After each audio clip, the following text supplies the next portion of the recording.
नमस्कार। दिन भर की बड़ी खबरों में आपका स्वागत है। मैं हूं आपके साथ प्रिया सिंह। आज इस बुलेटिन में बात होगी पीएम मोदी की राष्ट्रपति से मुलाकात की, कांग्रेस के केंद्र सरकार पर तंज की, जानेंगे कि आरजेडी के खिलाफ जेडीयू के नए पोस्टर में क्या है खास, और मध्य प्रदेश में विभागों के बंटवारे पर क्यों छिड़ी रार, और आखिर में बात आईटी कंपनी में हुई छटनी की। लेकिन तमाम बड़ी खबरों से पहले एक नजर सुर्खियों पर। बिहार विधानसभा चुनाव को लेकर जेडीयू ने कसी कमर। जेडीयू ने अपनी पहली राजनीतिक वर्चुअल रैली का किया ऐलान। 7 अगस्त को वर्चुअल रैली के जरिए चुनावी शंखनाद करेंगे नीतीश कुमार।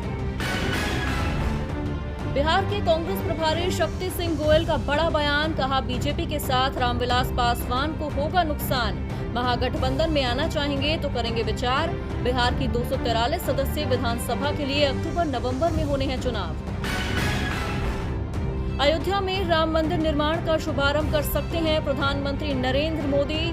मंदिर निर्माण के लिए ट्रस्ट को हरी झंडी का है इंतजार। 75 दिनों से चल रहा है भूमि पूजन का कार्यक्रम। उत्तराखंड में कुंभ नगरी हरिद्वार होगी वायरलेस। बिजली के बाद केबलों को भी अंडरग्राउंड करने की तैयारी में प्रशासन। केबल ऑपरेटरों से हुई बैठक में सीसीटीवी कैमरों के साथ टीवी इंटरनेट केबलों को भी अंडरग्राउंड करने की योजना पर बनी सहमति। एसबीआई ने ग्राहकों को किया अलर्ट। पैन नंबर और आईटी रिटर्न की जानकारी दिए बिना सालाना 20 लाख रुपए से ज्यादा नकद निकासी पर देना होगा टैक्स। बैंक ने इस बारे में ट्वीट कर दी जानकारी। सुर्खियों के बाद अब बात करेंगे आज की सबसे बड़ी खबर की। प्रधानमंत्री नरेंद्र मोदी ने हाल ही में लेह का दौरा कर सभी को चौंका दिया था। इस दौरान पीएम मोदी ने जहां अधिकारियों से मुलाकात कर हालात का जायजा लिया, तो वहीं जवानों की हौसला अफजाई भी की।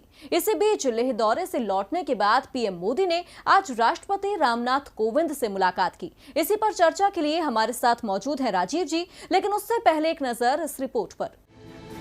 प्रधानमंत्री नरेंद्र मोदी आज राष्ट्रपति रामनाथ कोविंद से मिलने राष्ट्रपति भवन पहुंचे। दोनों नेताओं के बीच आधा घंटे तक मुलाकात हुई। पीएम ने इस दौरान उन्हें देश के तमाम हालात की जानकारी दी।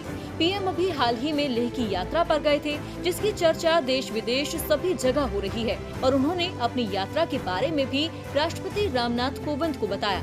राष्ट्रपति भवन की तरफ से इस मुलाकात को लेकर ट्वीट किया गया। बताया जा रहा है कि देश में स्वास्थ्य मुसीबत के बढ़ते मामले और सरकार द्वारा की गई तैयारियों को लेकर भी पीएम मोदी ने राष्ट्रपति से चर्चा की। देश में स्वास्थ्य मुसीबत अब दिन ब दिन बढ़ती जा रही है। रोजाना हजारों मामले सामने आ रहे हैं, जो सरकार की चिंता बढ़ा रहे हैं। वहीं दोनों नेताओं के बीच लद्दाख में पड़ोसी देश से चल रहे तनाव के मामले पर भी चर्चा हुई। पीएम ने अपनी लद्दाख यात्रा के बारे में भी जानकारी राष्ट्रपति को दी। पीएम मोदी ने लद्दाख यात्रा के दौरान बिना नाम लिए पड़ोसी देश को सख्त संदेश दिया था। पीएम मोदी ने कहा था कि विस्तारवाद का युग खत्म हो चुका है, अब विकासवाद का समय आ गया है। तेजी से बदलते हुए समय में विकासवाद ही प्रासंगिक है। विकासवाद के लिए अवसर है और विकासवाद ही भविष्य का आधार है। पीएम के दौरे के बाद राष्ट्रपति से ये मुलाकात इसलिए भी खास मानी जा रही है क्योंकि लेह में दिए गए पीएम के बयान पर पड़ोसी देश ने जवाब देते हुए कहा था कि हमें विस्तारवादी कहना आधारहीन है। हमने अपने 14 में से 12 पड़ोसी देशों के साथ सीमा विवाद को सुलझाया है। अब रुक करते हैं राजीव जी का। राजीव जी, सरकार इस समय 2 मोर्चों पर उलझी हुई है। पहली स्वास्थ्य मुसीबत जो अब डराने लगी है, और दूसरे देश की हिफाजत। विपक्ष इन दोनों ही मुद्दों पर सरकार को घेर रहा है। सरकार विपक्ष के सवालों के जवाब तो नहीं दे रही, लेकिन ऐसे मौके पर पीएम की राष्ट्रपति के साथ मुलाकात क्या मायने रखती है? क्या सरकार कोई बड़ा कदम उठाने की सोच रही है, या फिर हम इसे सामान्य मुलाकात माने? जी प्रिया, पीएम मोदी और राष्ट्रपति कोविंद की मुलाकात से सीधे किसी नतीजे पर पहुंचना तो जल्दबाजी होगी।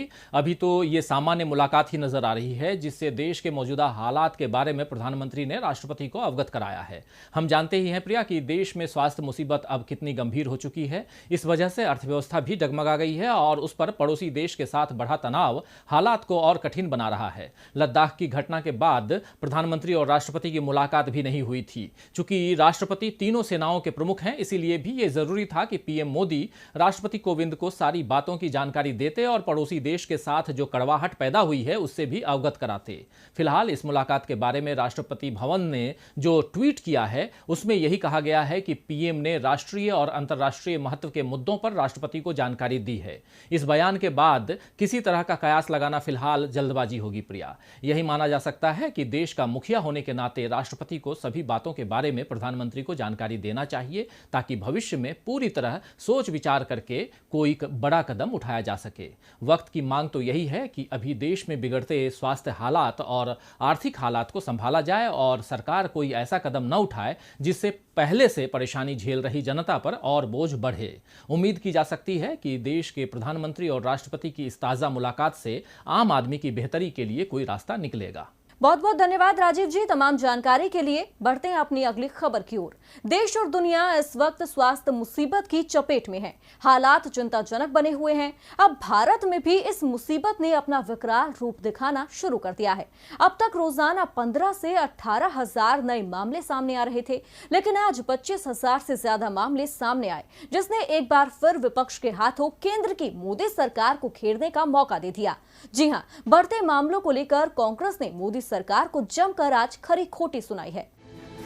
देश में जब स्वास्थ्य मुसीबत ने दस्तक दी थी तो इससे प्रभावित मामलों की संख्या बेहद कम थी, लेकिन अब जब मामले तेजी के साथ बढ़ रहे हैं तो देश में अनलॉक मोड चल रहा है। 1 जुलाई से अनलॉक 2 की शुरुआत हो चुकी है, जिसके साथ लगता है कि स्वास्थ्य मुसीबत भी पूरी तरह से अनलॉक हो गई है। जी हाँ, स्वास्थ्य मुसीबत से प्रभावित आंकड़े अब तेजी से बढ़ रहे हैं, जिसे लेकर विपक्ष ने केंद्र की नरेंद्र मोदी सरकार को आड़े हाथों लिया है। कांग्रेस ने ट्वीट कर लिखा, हर गुजरता दिन स्वास्थ्य मुसीबत का नया रिकॉर्ड कायम कर रहा है। 24 घंटे से लगभग 25 हजार नए मामले सामने आने का मतलब है हर मिनट लगभग 17 से ज्यादा मामले। विडंबना देखिए कि इस मुसीबत की स्थिति के बीच भी बीजेपी को चुनाव प्रचार ज्यादा जरूरी लग रहा है, लोगों की सेहत नहीं। मौजूदा स्वास्थ्य मुसीबत के आज के ताजा आंकड़ों पर नजर डालें तो आज 25 हजार से ज्यादा नए मामले सामने आए हैं, जिसके बाद अब कुल मामले 6,73,535 हो गए हैं। यही कारण है कि विपक्षी दलों के तेवर भी तल्ख हो गए हैं। आपको बता दें कि अनलॉक मोड की शुरुआत को लेकर भी कई बार कांग्रेस सरकार को घेर चुकी है। ऐसे में अब कांग्रेस के तल्ख तेवर पर सरकार कोई प्रतिक्रिया देती है या नहीं, ये देखना होगा।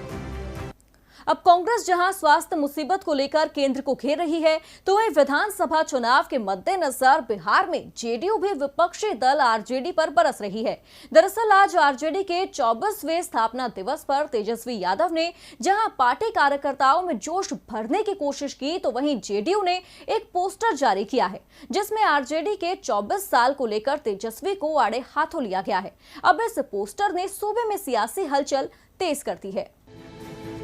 बिहार में विधानसभा चुनाव के मद्देनजर सियासी दलों ने अपनी रणनीतियों को धार देना शुरू कर दिया है।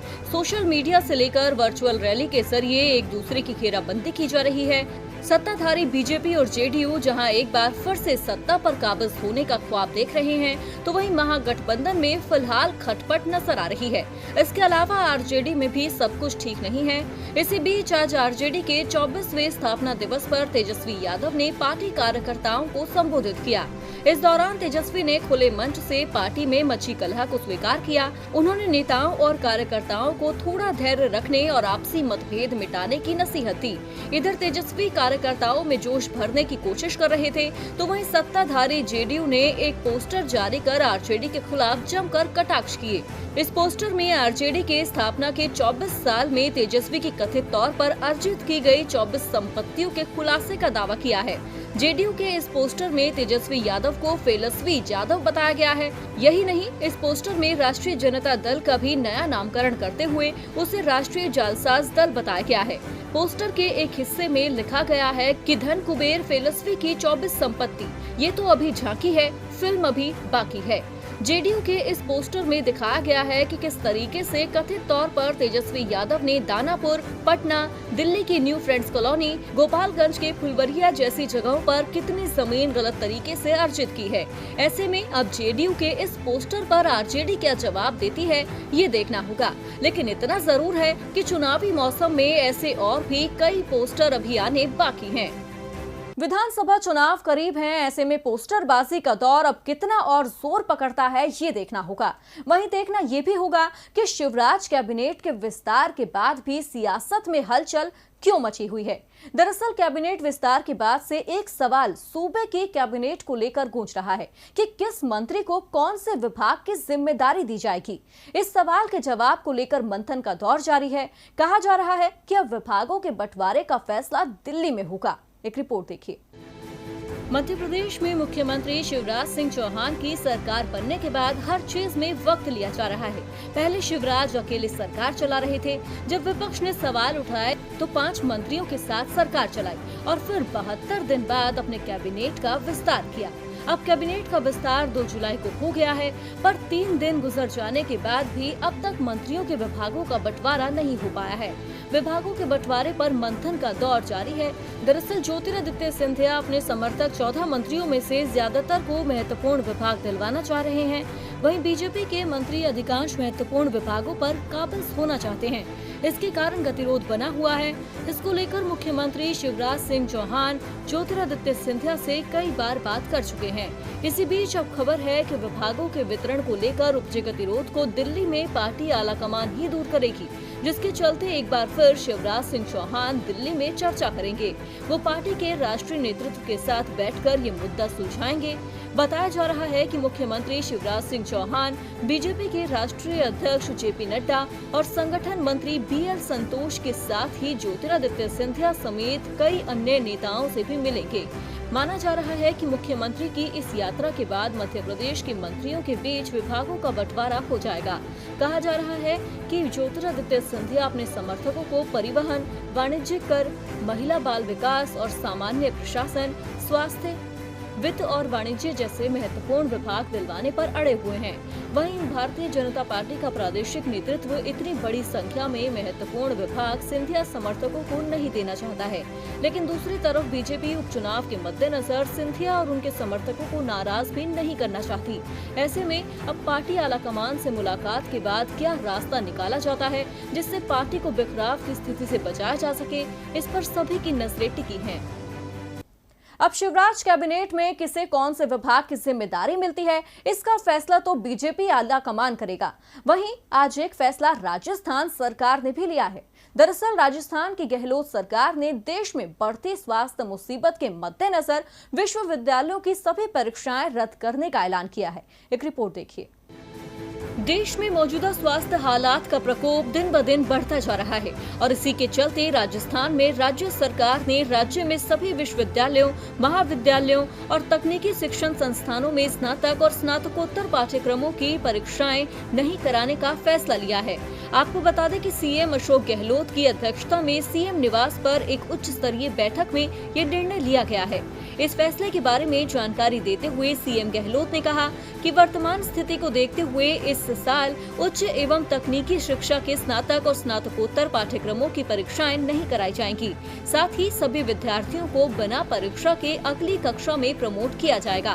प्रमोट होने वाले विद्यार्थियों के अंकों के निर्धारण के संबंध में मानव संसाधन विकास मंत्रालय की ओर से आगामी कुछ दिनों में जारी होने वाले दिशा निर्देशों का अध्ययन कर समुचित निर्णय ले लिया जाएगा। आपको बता दें कि 2 दिन पहले ही राजस्थान बोर्ड ने 15 जुलाई से परीक्षाएं कराने का टाइम टेबल जारी किया था। राजस्थान यूनिवर्सिटी की under graduation final year exam की डेट शीट के अनुसार परीक्षाएं 15 जुलाई से शुरू होनी थी और 7 सितंबर तक चलनी थी, लेकिन अब कोई भी परीक्षा नहीं होगी। और बुलेटिन के आखिर में अब बात आईटी कंपनी में हुई छटनी की। देश में स्वास्थ्य मुसीबत अपने साथ कई और परेशानियां लेकर आई है। अर्थव्यवस्था गर्त में जा रही है, बेरोजगारी बढ़ती जा रही है, जिसका कारण है देश में लागू की गई पूर्णबंदी, जिसने कामकाज को पूरी तरह से अस्त व्यस्त कर दिया है। कंपनियों को भारी घाटा हुआ है। कई कंपनियां बंद हो गई हैं तो कई अपने नुकसान की भरपाई कर्मचारियों की छटनी करके पूरा कर रही है। इसी कड़ी में अब आईटी सर्विस कंपनी कॉग्निजेंट का नाम भी शामिल हो गया है, जिसने हजारों कर्मचारियों की छटनी कर दी है। एक रिपोर्ट देखिए। तो फिलहाल दिन भर की बड़ी खबरों में मेरे साथ इतना ही। आप देखते रहिए डीबी लाइव। नमस्कार।